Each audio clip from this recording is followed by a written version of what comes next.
You know what? There's nothing like the FlareCON quitting on you at a wedding. But today, we're gonna fix it.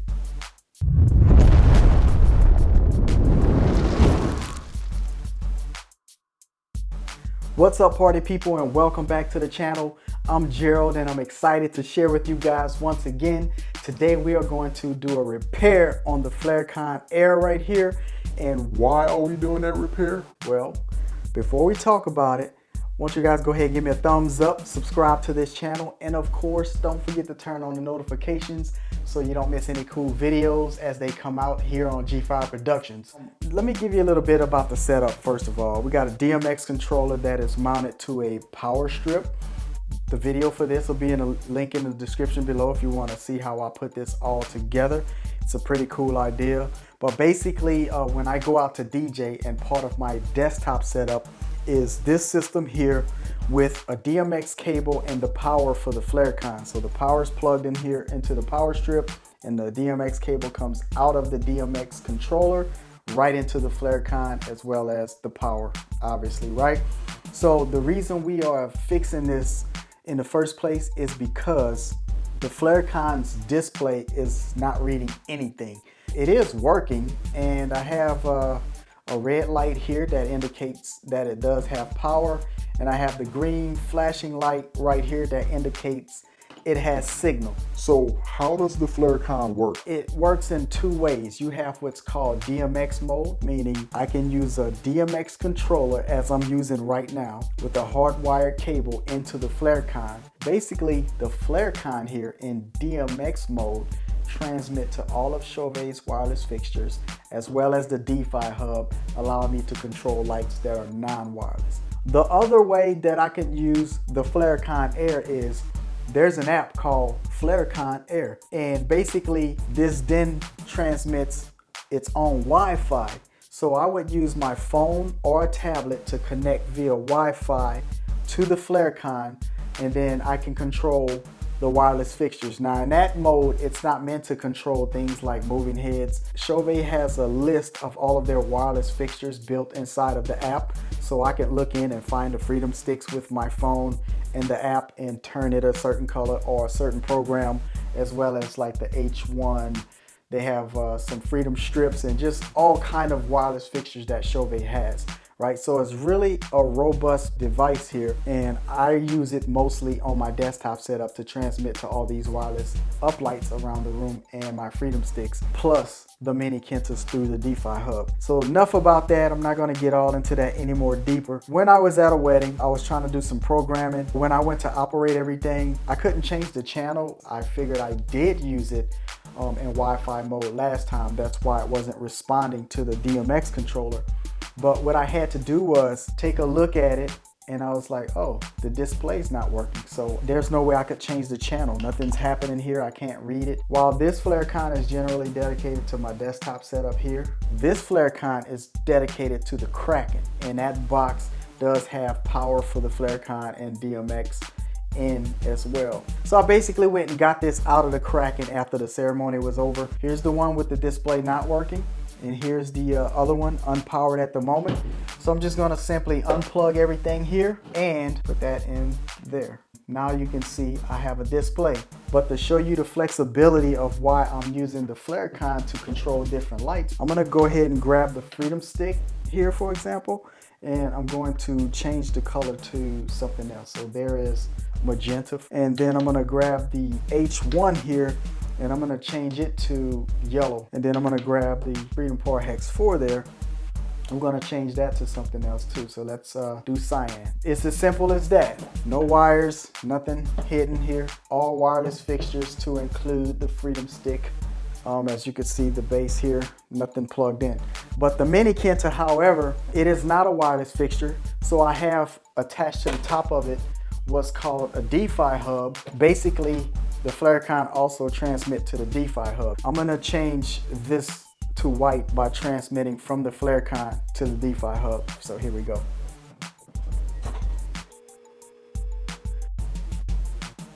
let's go ahead and change out the display on this joker. So here we go. I got a check mark on the good FlareCON with the display working, and I got an X on the one we need to replace with the display not working. So we're gonna go ahead and remove the two antennas right here by simply unscrewing them. And we got to remove several screws. So on the back here, we got like a 1, 2, 3, 4, 5 right here. And over on this side, we have 4 screws we need to remove. And here, all we have to do is lift this whole cover off. There's one screw here we need to remove, and then there's some screws on the opposite side over here that we need to remove. And now we're just going to go ahead and remove the circuit board. Now you have to be careful here because I don't know what's under here so far, but if there's any wires attached, which there are, I'm going to just really be careful here. All right, party people, I have a couple of more tools in the mix. So this one right here is an 8 and 9 millimeter wrench. And I also have these needle nose vice grips to assist me. So first, let me get this out of the way. This is merely the O-clamp mounts, or the M12 and M10 mounts right here. So 10 millimeter bolt goes in there and 12 millimeter bolt goes in here. Disconnect this circuit board here. So I'm gonna see how I can carefully get that out of there. Looks like right now with just a little bit of fingernail finesse, I can get this up. So there it is. Once I get these loose a couple of turns, I'm just gonna finish the rest by hand here. We have a nut here. There's a lock washer right behind it. And when we pull this out, there's actually a washer on this side of it too. So just make sure that putting things back together, that they go together in a logical manner. I don't believe I need to take that one apart per se, but we do have to take away 4 more screws to get underneath that circuit board right there. So here we go. So now that we have the circuit board screws out right there, what I'm going to do is simply lift up on this, and it should generally be able to flip out of the way, right? So here's the display. All right, everybody, I got everything all taken apart in a strategic manner laid out. I got the tools all reset. So now all I need is the new part to change out the old part. Let's get it.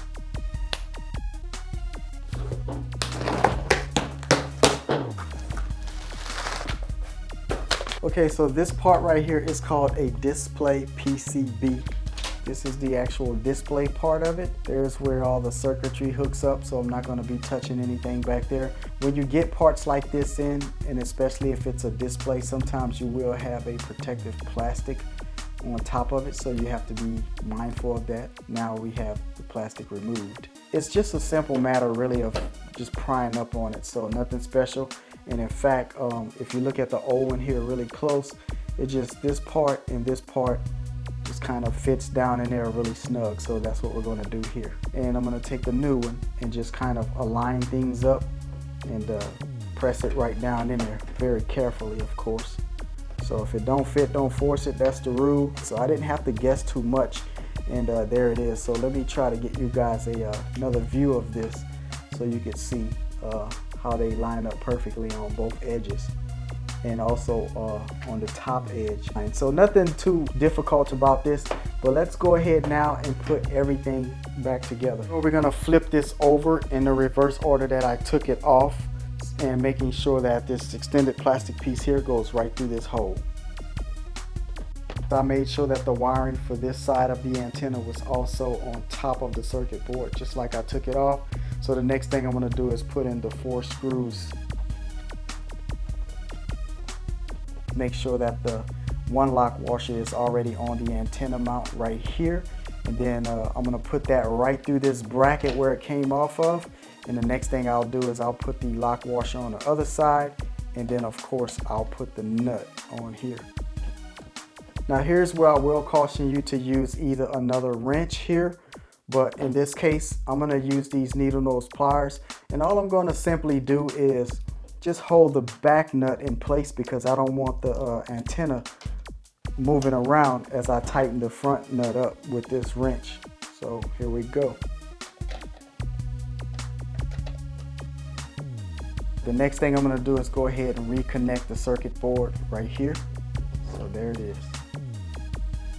I'm going to go ahead and take my 10 and 12 millimeter mounting part right here and just slide it right back in the side slot.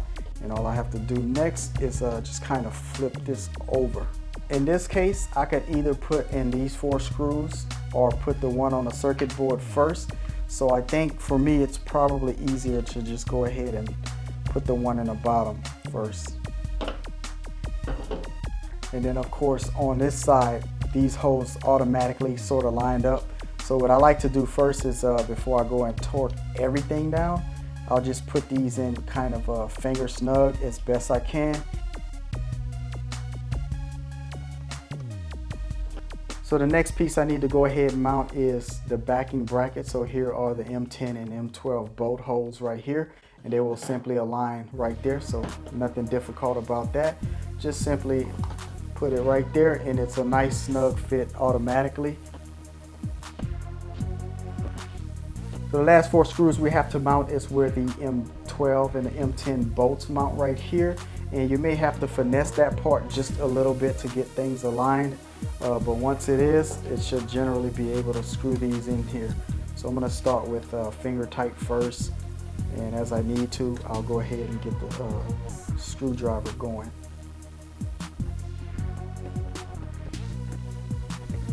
And the last part of this job, as far as assembly goes, is putting in the antennas. So they generally go right through this hole and righty tighty. So here we go, here we go. Now of course with every repair you always got to check things out. Now let's go ahead and unplug this display right here, and we're going to plug in the one that I just repaired right here with the X on it, and power. And as you can see here, the display is fixed. Okay everybody, so here we have our table all reset, and I have 3 wireless fixtures, the repaired FlareCON and also the FlareCON that we know is good to go. So I'm going to go ahead and remove the blue tape from here with the check mark. We're done with that, and I'm going to take the X off of this FlareCON because we know it's working now. And how do we know it's working? Well, the job was replace the display.